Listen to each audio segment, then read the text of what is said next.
kalian. Kalian pernah nggak merasa beda sendiri di antara teman-teman karena latar belakang kalian?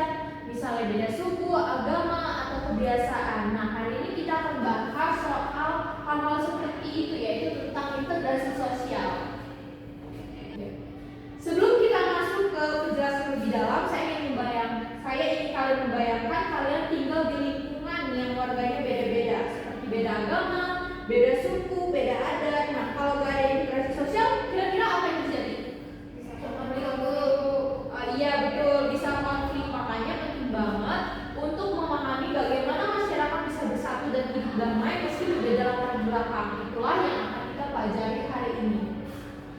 Oke, kita mulai dari yang paling dasar dulu ya. Apa itu integrasi sosial? Integrasi sosial adalah proses penyesuaian dan penyatuan antar individu atau kelompok dalam suatu masyarakat yang beragam sehingga tercipta kehidupan yang harmonis, stabil, dan teratur. Dalam proses ini, perbedaan-perbedaan seperti suku, agama, budaya, dan latar belakang sosial lainnya dapat dikelola secara damai melalui interaksi sosial yang berkelanjutan. Nah, jadi integrasi sosial itu adalah proses penyatuan berbagai kelompok sosial di masyarakat yang punya latar belakang berbeda seperti suku, budaya, agama, dan sebagainya menjadi satu kesatuan sosial yang harmonis. Kenapa ini penting? Karena kita hidup di masyarakat yang sangat majemuk. Kalau gak ada integrasi sosial, yang ada adalah konflik terus. Nah, integrasi inilah yang membuat masyarakat bisa hidup berdampingan secara damai. Next slide.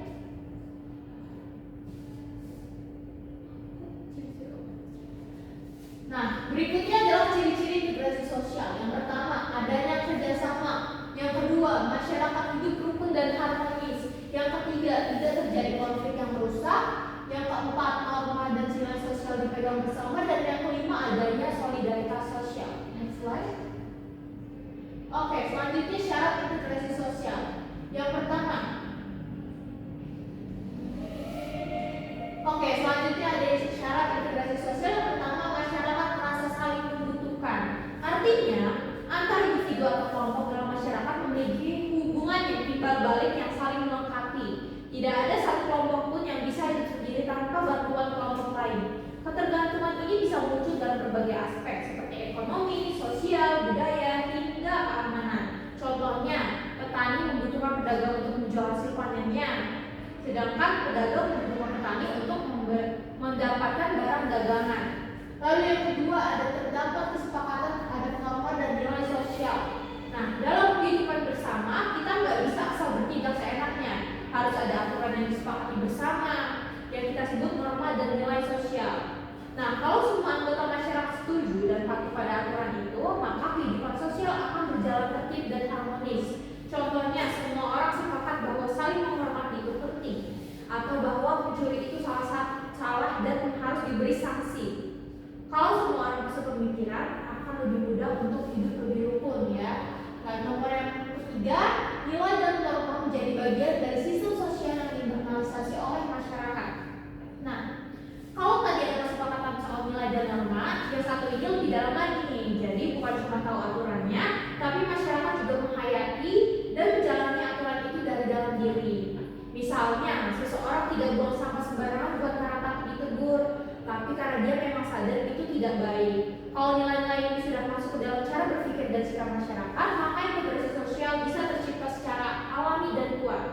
Nah, kalau tiga hal ini ada dalam satu masyarakat, saling membutuhkan, sepakat soal aturan, dan benar-benar menjalankan aturan itu, maka kehidupan sosial mereka akan lebih kompak dan menyatu. Itulah yang kita sebut sebagai integrasi sosial. Next slide.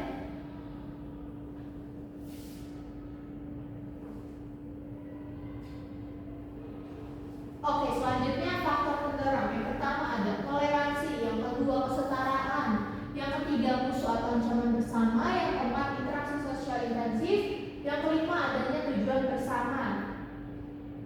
Next slide. Nah, untuk selanjutnya ada faktor penghambat. Yang pertama ada etnosentrisme. Etnosentrisme itu sikap merasa suku atau budaya sendiri paling baik dibanding yang lain. Misalnya ada orang yang merasa adiknya paling benar dan merendahkan budaya lain. Kalau semua orang punya sikap seperti ini, tentu akan sulit membangun kebersamaan karena tidak ada saling menghargai. Itu yang disebut etnosentrisme. Lalu yang kedua ada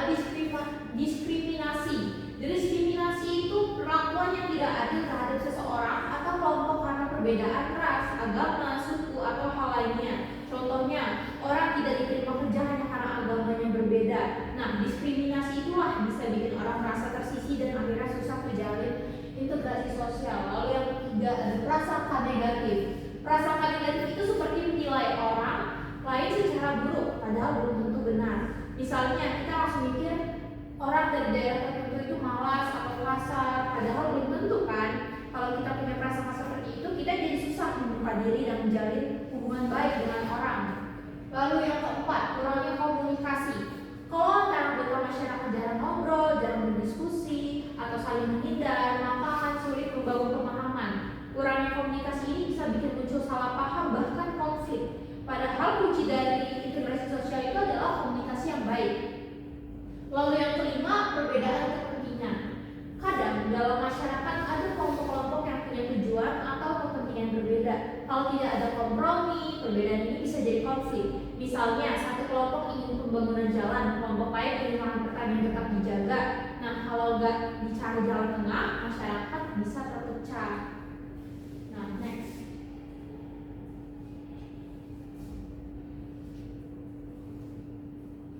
Selanjutnya proses integrasi sosial. Yang pertama asimilasi, yang kedua akulturasi, yang ketiga pluralisme.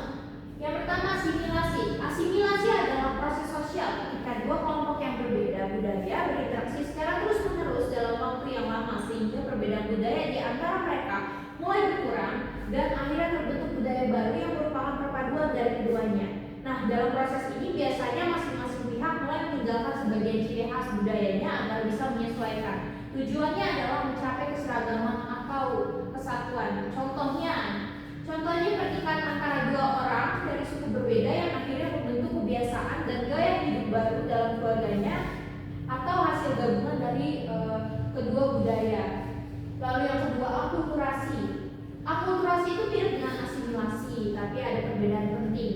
Dalam akulturasi, budaya asing dan berbaur dengan budaya lokal, tapi budaya aslinya tidak hilang. Jadi ada proses penyesuaiannya, tapi tetap mempertahankan identitas masing-masing budaya.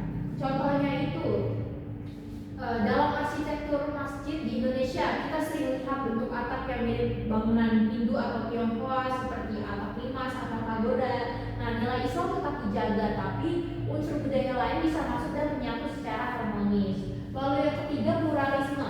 Pluralisme adalah kondisi di mana berbagai kelompok masyarakat dengan latar belakang budaya, suku atau agama yang berbeda bisa hidup berdampingan secara damai tanpa harus kehilangan identitas budayanya masing-masing. Nah, dalam pluralisme semua perbedaan tetap dipertahankan, tapi setiap kelompok saling menghormati dan bekerjasama dalam kehidupan sosial. Contohnya, di Indonesia kita punya banyak suku dan agama ya. Walaupun berbeda, kita bisa hidup bersama dalam satu masyarakat dengan semangat saling menghargai dan gotong royong. Jadi, anak-anak tidaknya merupakan proses yang bisa memperkuat integrasi sosial. Asimilasi menyatu jadi satu budaya baru, akulturasi saling mempengaruhi tanpa menghilangkan budaya asli, dan pluralisme hidup berdampingan dengan perbedaan yang tetap dijaga. Jadi semua proses ini itu penting agar masyarakat bisa bersatu dalam perbedaan dan menjaga keharmonisan. Next slide. Nah, di sini ada contoh-contoh gambar integrasi sosial. Nah, coba kalian perhatikan gambar yang pertama ini. Di sini terlihat